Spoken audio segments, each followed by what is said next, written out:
And just like that, it's all over. 67 sessions, 26 playable characters. And now here we are, at the end of all things, facing down Hallister Blackcloak. And wouldn't you know it, my recording software failed to capture the screen properly, and so you're going to have to make do with this approximation. But suffice to say, we are moving through things pretty quickly at this point. As a party, we are now over a year and a half into this campaign. We're all kind of eager for it to end at this point. We don't need more loot as a party. We don't need more magical artifacts. We certainly don't need any more magical shenanigans upending our plans. So at this point, it's just a straight through line to the end with no distractions.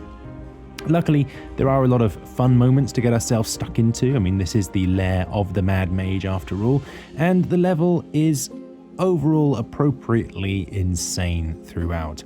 It all starts off fairly innocuously. There's a couple of secret doors, there's a room with some pillars that zap you, and a room that then teleports you to another identical room. Beyond this, there's a zigzag corridor and there's some flame skulls. No danger here, just our familiars that get cooked for the 20th time per session. And we end up in this corner of the dungeon here where we face down Tobriand, one of Hallister's apprentices, who is the one that's the kind of mechanical guy that builds lots of mechanical constructs. Well, we take him down and we see that his spirit has been kind of made brain dead, but it's still kind of incorporeally there, and it retreats in this direction. We assume into this room here. We peek inside this room, we see that it's kind of filled with these mechanical scorpions, and so, you know, after making sure that there's nothing really interesting in there, we sacrifice our immovable rod to essentially lock the door to this room, enabling us to get away without worrying about him chasing us down.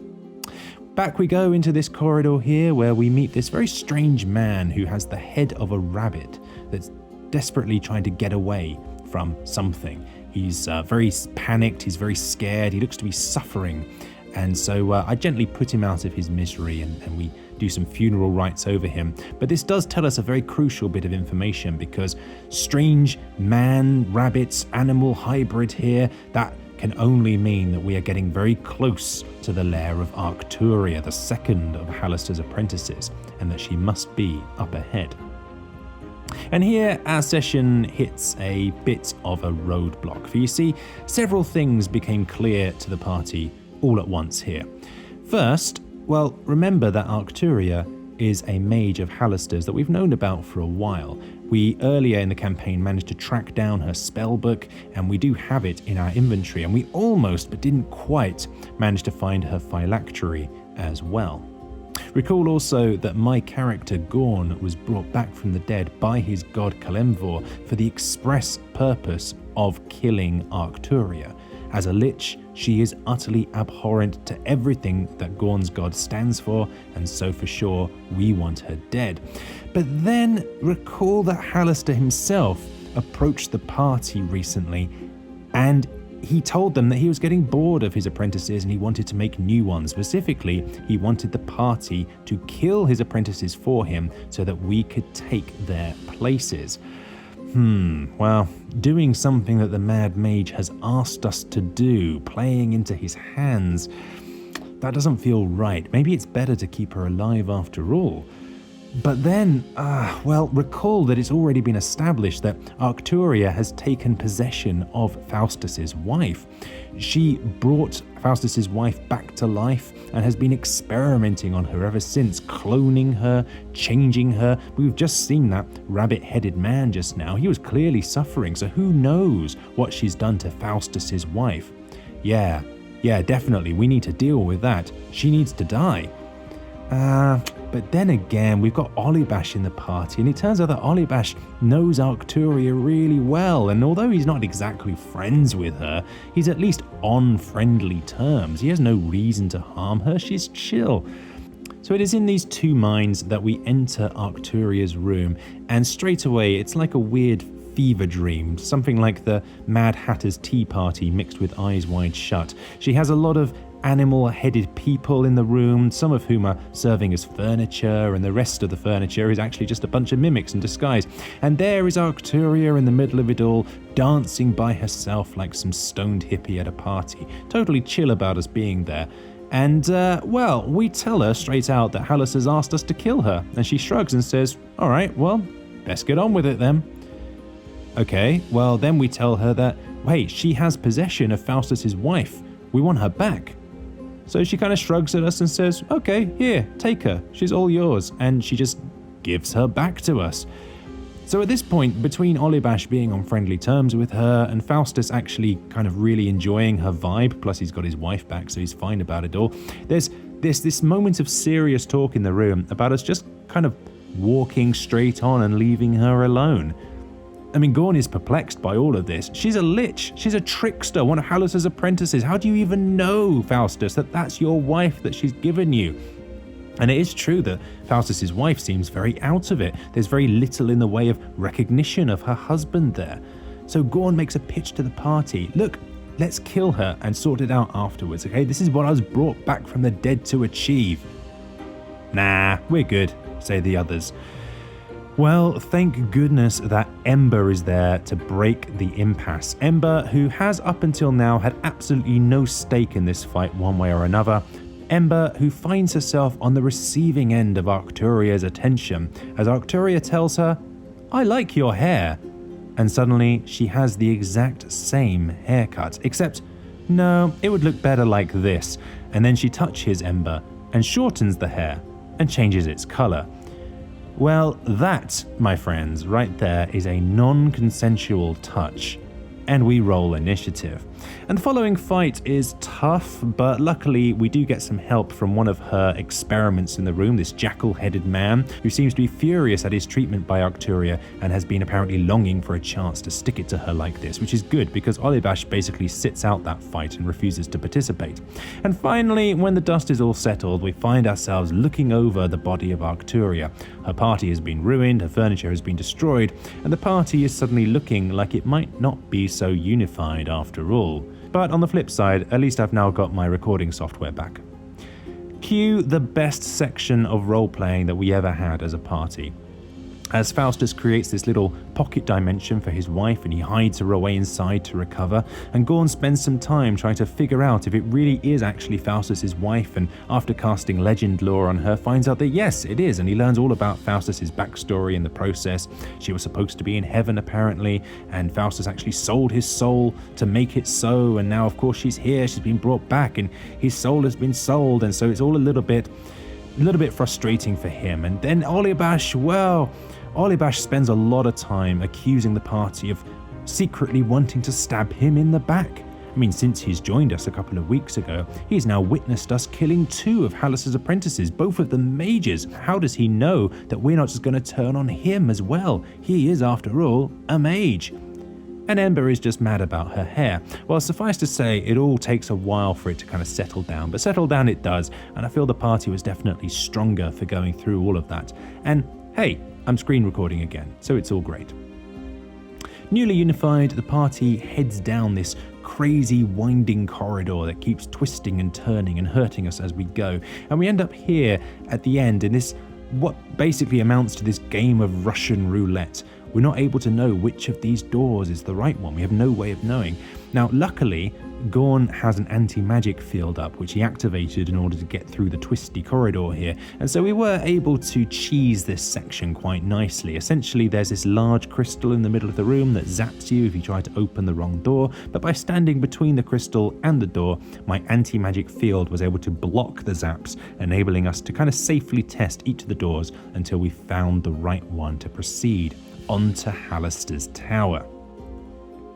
For once, we do actually bother going into each and every room in this place. I mean, most of these rooms are filled with just kind of funny fluff moments. There's a broken portal to the outside world in one of them.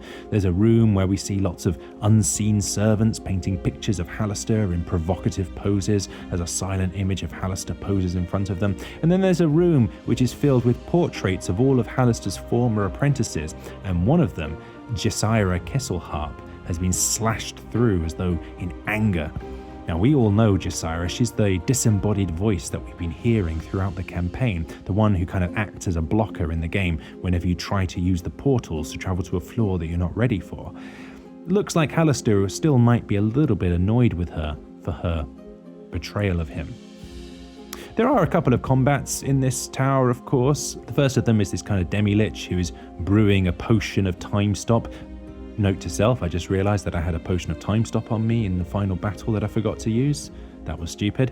But anyway, he attacked us and he kind of hid in his cauldron, but we were able to take him down quite easily. The next combat was this Wand of Wonder, which we found that was being possessed by a demon.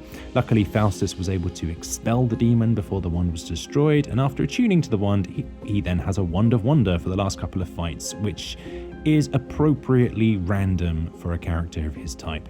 Yeah, it's not necessarily a good thing that he's got that.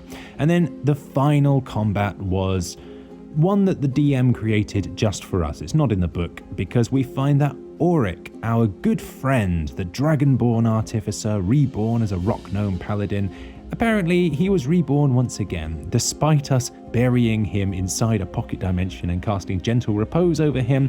DM Rule of Cool supersedes all, and here he is once again brought back to life as a revenant, locked in on our destruction. Yeah, well, it's 4 against 1. Doesn't really seem fair. He's quickly destroyed.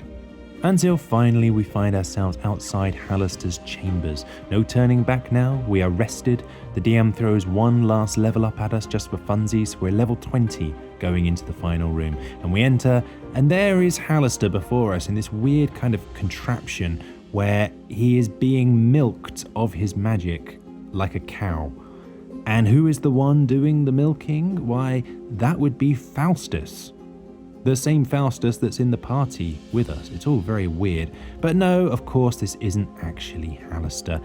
He is sitting in his throne, a throne which we later learn turns anything that sits in it invisible.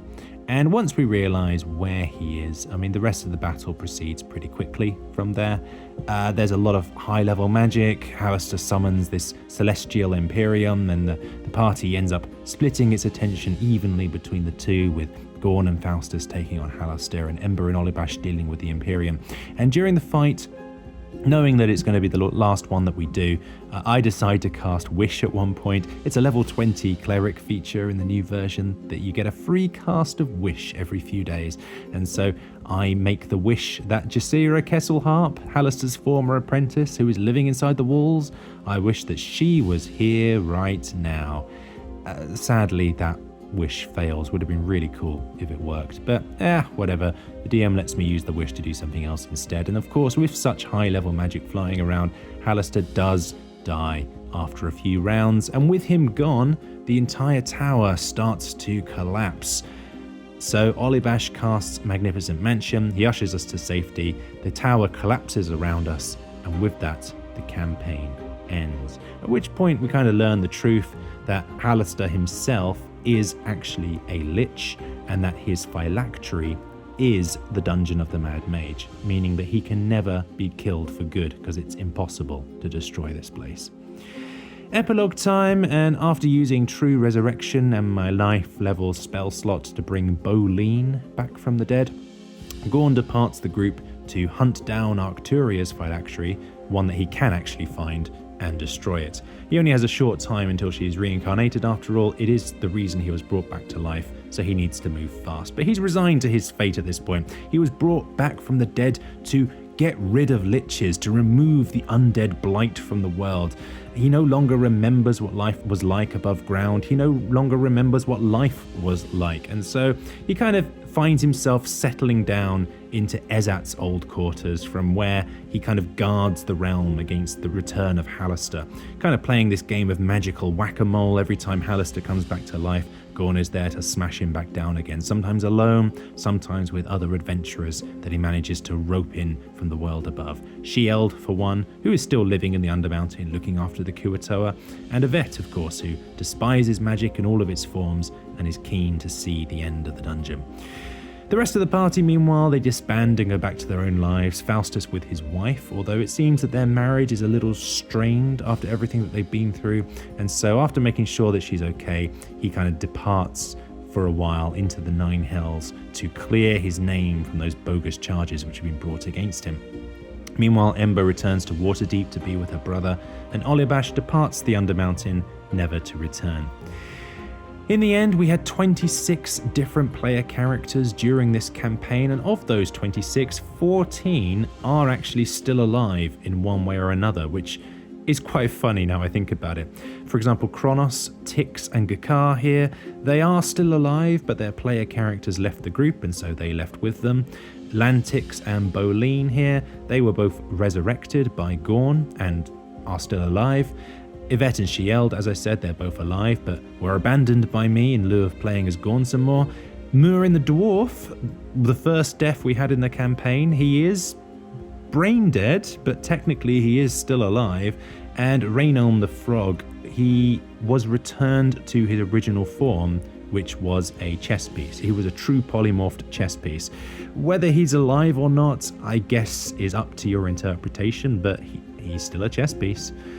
Well, whatever, it's been a fun couple of years working through this campaign. If you followed me through to the end, thank you so much. I hope you had some fun along the way.